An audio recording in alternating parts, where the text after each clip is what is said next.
Melting down frames today at the workshop this morning. Just been going through some of the apiaries yesterday. There's a few dead outs.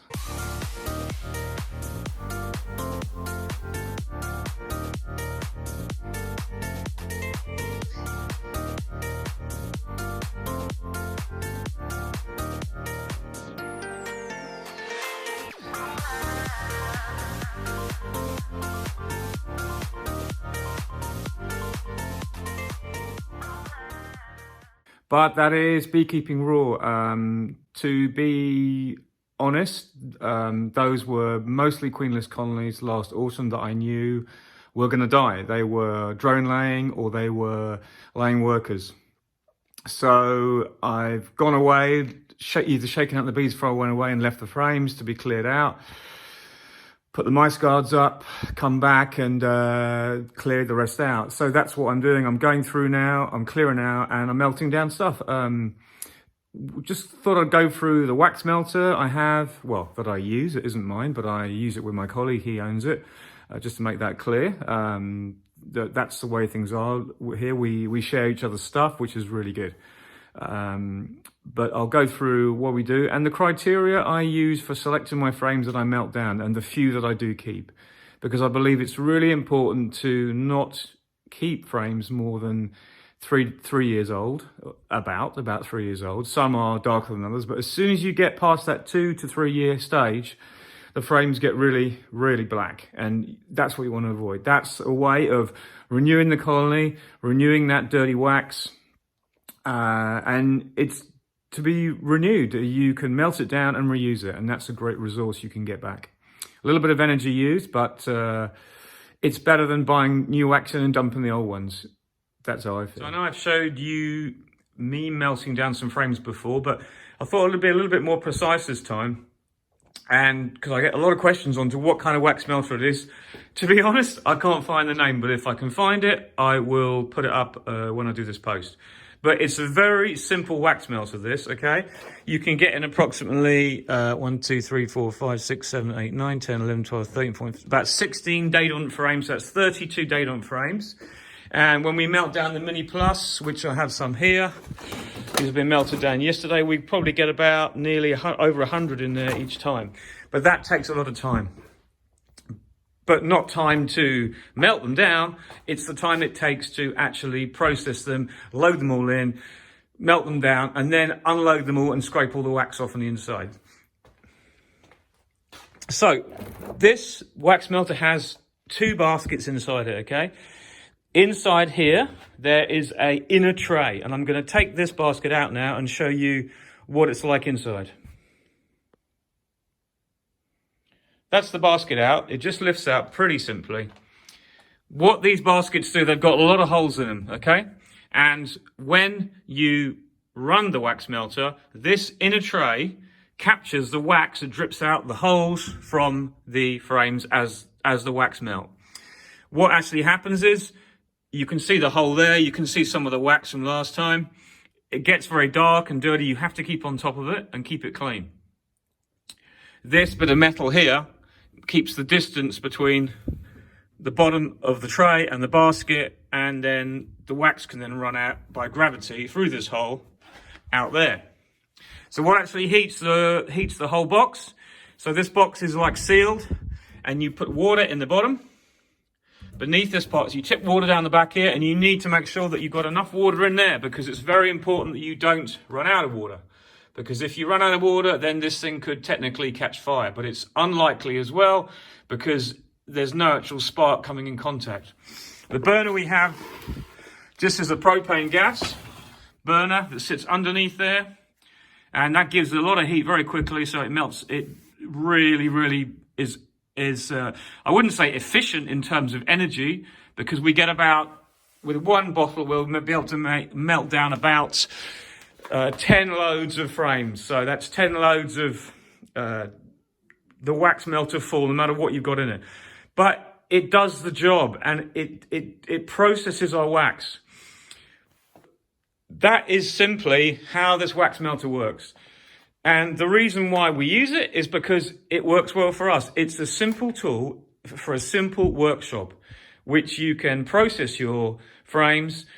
We used to buy a lot of, well, we still do buy a lot of frames, but now we've come to the point where we've got a lot of frames from the last 2 years. We now will start rewiring those and reusing those, because that's what you do every couple of years, and then they'll go back into circulation. Then we'll sell a load of nukes off, or sell some hives like we do, and then those will go and replace these.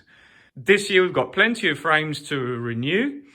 All we need to do is buy the foundation. So in some ways we've had a few more dead outs and a few more losses, but in other ways we're going to be reusing our resources and putting those back into operation, because there's nothing wrong with the frames once they've been melted down.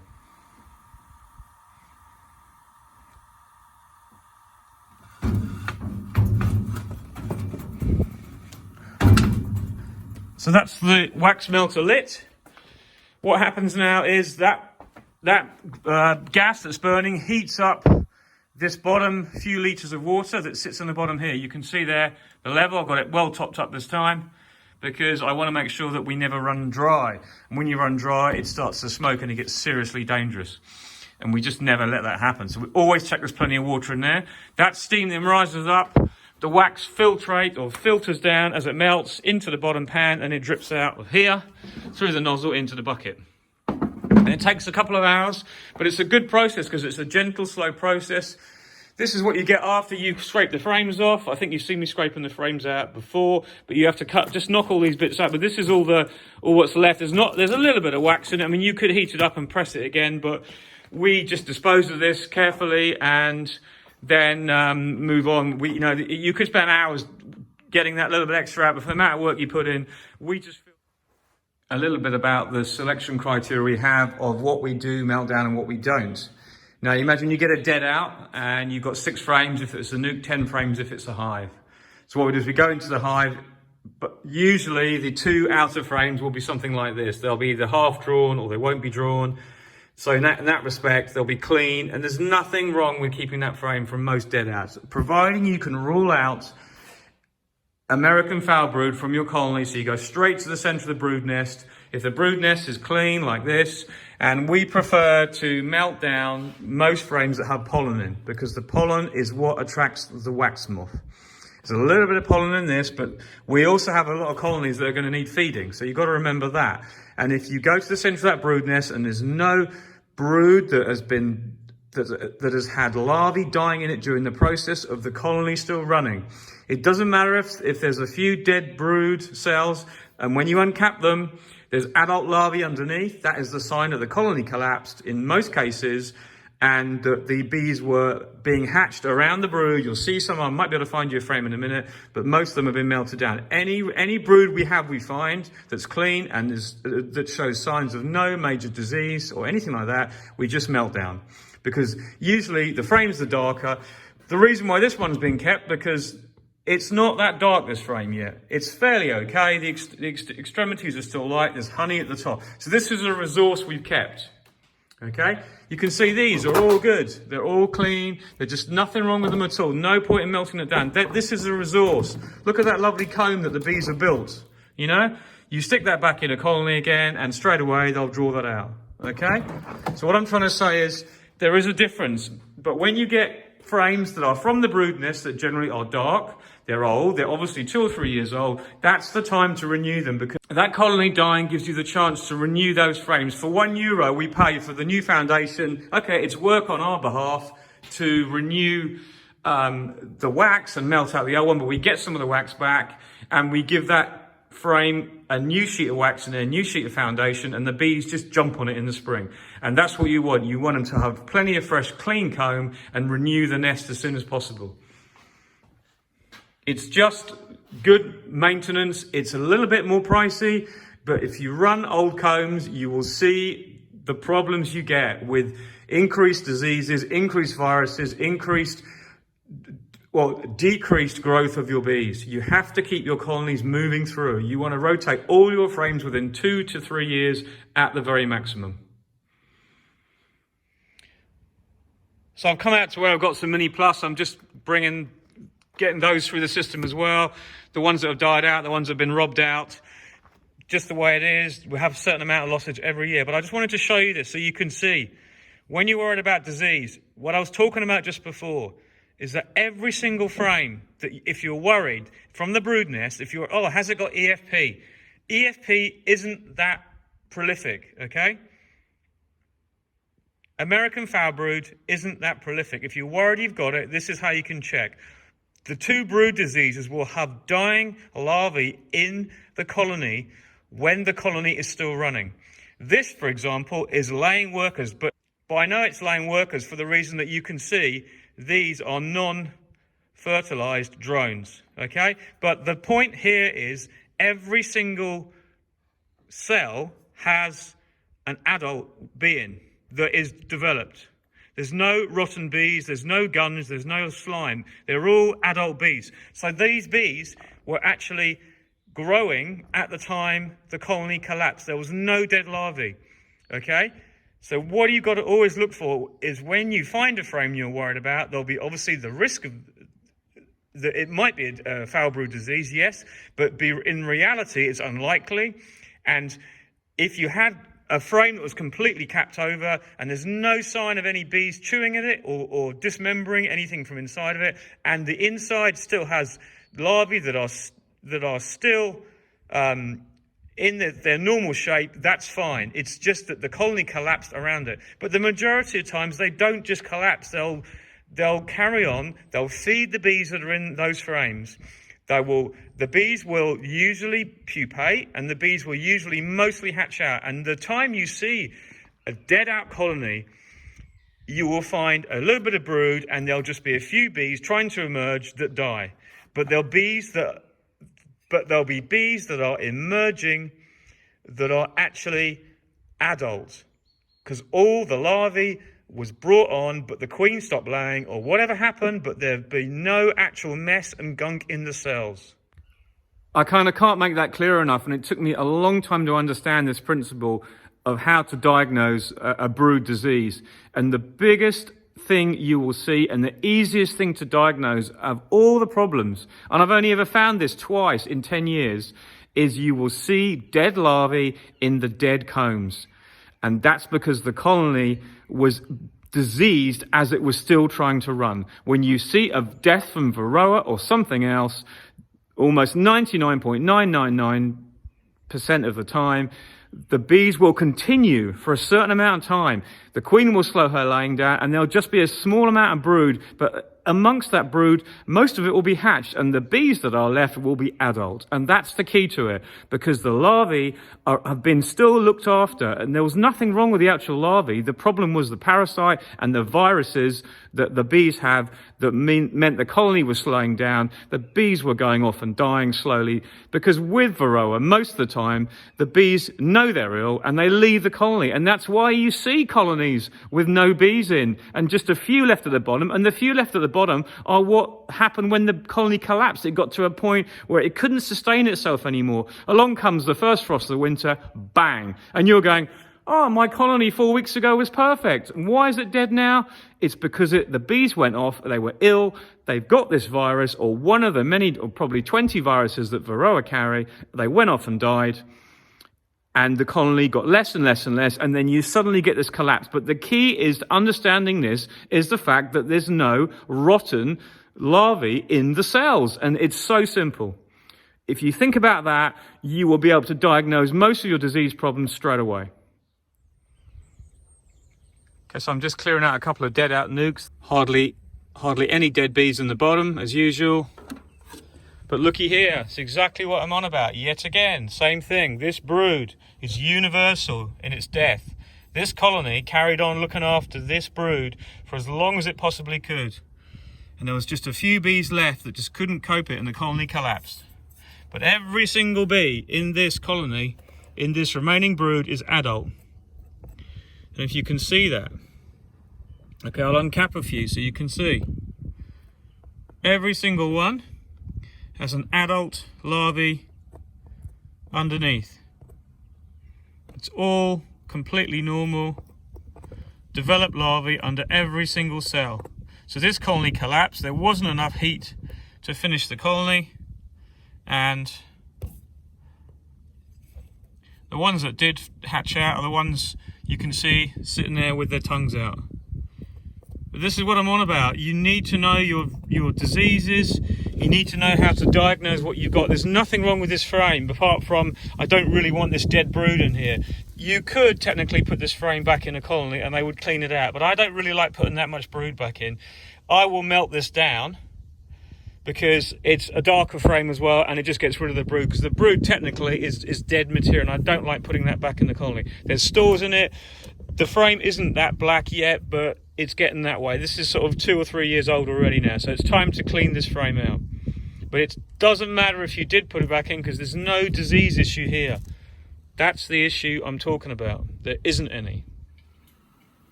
So the wax melter's just started to run. You can see the cardboard we put on top actually helps keep it like a shroud of heat underneath. Just slows down the cooling, so you don't get any like layers inside the wax block. And obviously I didn't show you, that's the lid on it. And you'll notice there's no steam or nothing coming out of the man, a very little bit at the back there.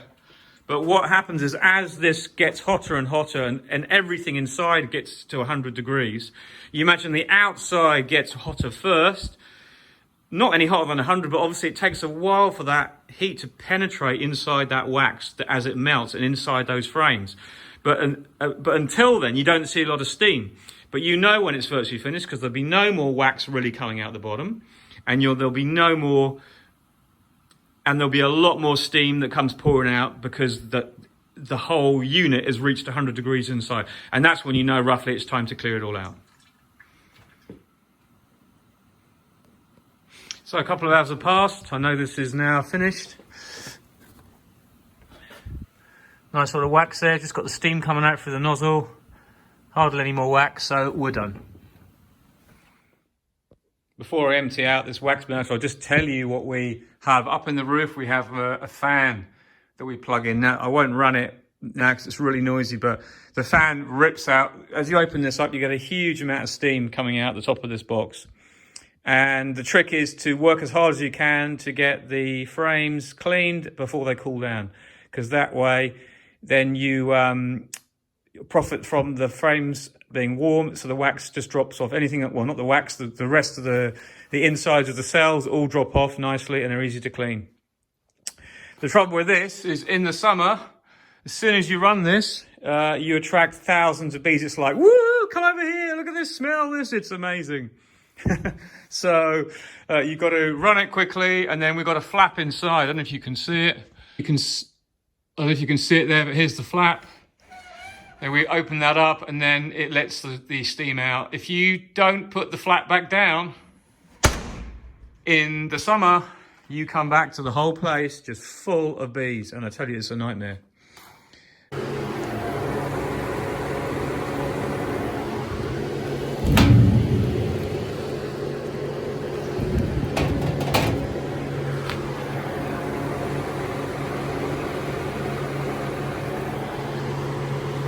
You can see that's pretty hot, so you want to always have gloves on and always have sleeves on a shirt. Just be aware. But within a few minutes, that very rapidly starts to cool. So now I'm going to get to work. I cover the back end of this till I've done this part. But doing just frames is easy. When you do the Mini Plus, it takes a lot longer, so you have to really work hard to get them clean.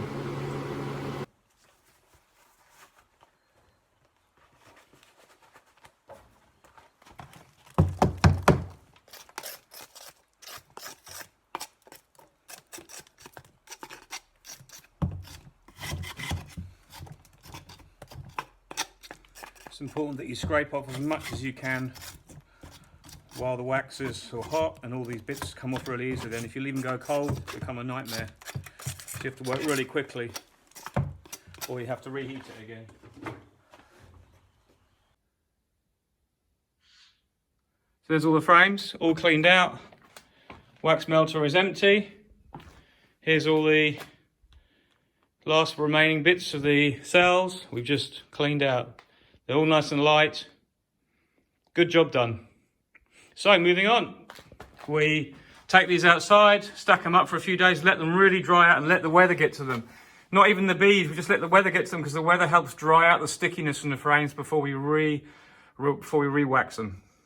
So good job done. On to the next load. There's tomorrow's load to go in. 24 hours after we melted the wax down, we got a nice pan there, or galette as we call it in French. It's about 3 kilos, 4 kilos of wax that'll go into the pile. It'll all be added on. And when we take the lot down to our supplier of foundation, we exchange and get a really, really good price. So it's a balance for us of working out what the best thing to do is, whether you make your own foundation and go to the expense of buying all the equipment, or whether you just exchange your wax. And for us at the moment, it's a dilemma. We do have time, but we've got to work out the best machine if we're going to do that, and if it's worth doing it. That's some of the honey we get from the frames. If they're full of honey, you can see it just ends up in the bottom of the bucket. But that's not fit for human consumption, so we'll just dispose of it. It's going to clean this up now. That is now clean enough. That's actually 3.8 kilos. 3.8 kilos of wax, so that's heavier than I thought. So that'll be going on the pile, and that will go back into the wax mill. So that's the bits I've just strained off. So it all adds up. It's worth keeping everything you can, because you're continuously recuperating anything you can as you clean stuff up. You can actually see the difference in quality as we are melting down wax cappings earlier in the season. See how much lighter in colour that is and how much yellow it is. But it's all good wax. It's all going to be exchanged, so it helps pay some bills. There you are. And that's how I render down my wax and how we get a little bit back.